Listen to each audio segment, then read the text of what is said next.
Welcome to another installment of the Mastercam Studio at ProtoTek.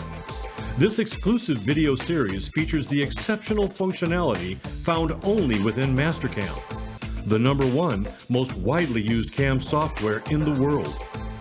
Here's the topic of today's video.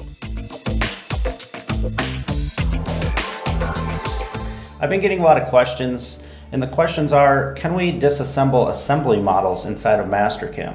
Now, while we have multiple ways to do this, today I'm going to show you the option under the Model Prep menu.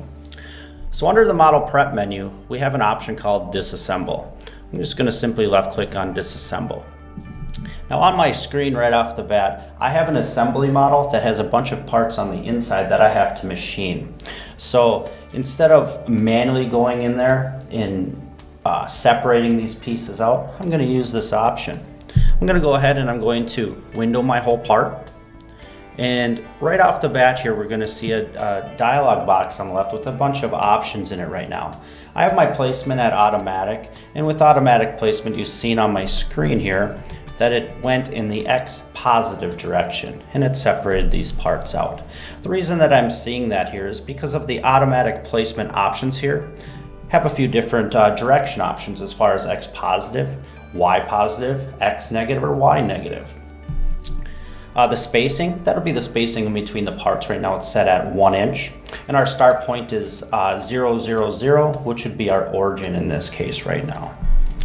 So this would be one option. If I go ahead and I green check out of here, I'm going to take a look at our levels. Now our levels built out 1000 through 1005 that we didn't have there previous. Now each individual part is on a level. So if I go ahead and turn some of these levels off, there is going to be the housing. Now I can turn on just one of the impellers or a shaft if I want as I'm starting to program. If I go back to my disassemble options here, we can take a look at some of the other options as far as placement goes. Now, if I blue check out of here, this is going to allow me to get in here and it'll ungray out my placement. Anything grayed out in Mastercam, you don't have the ability to do.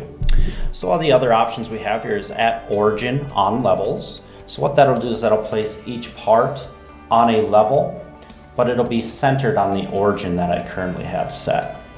The other option here is manual. So if I go to manual mode, now I can select these parts and I can move them around my Mastercam screen.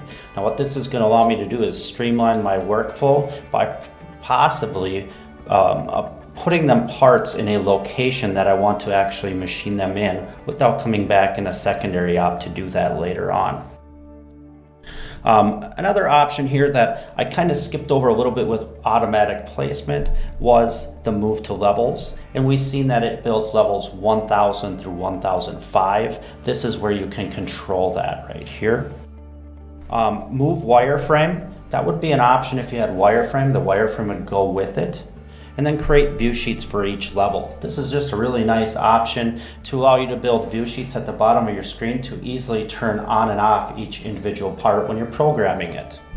And then last but not least, we have a display bounding box for the selected part. And as you can see on my screen there, just put a bounding box around there to help me visualize how big of a piece of stock I'm going to need for this part. And that's about it with our disassembly options here. I definitely thank you for watching our YouTube videos. We are making these videos monthly, and make sure you check back on our YouTube channel to see what's new. And thank you.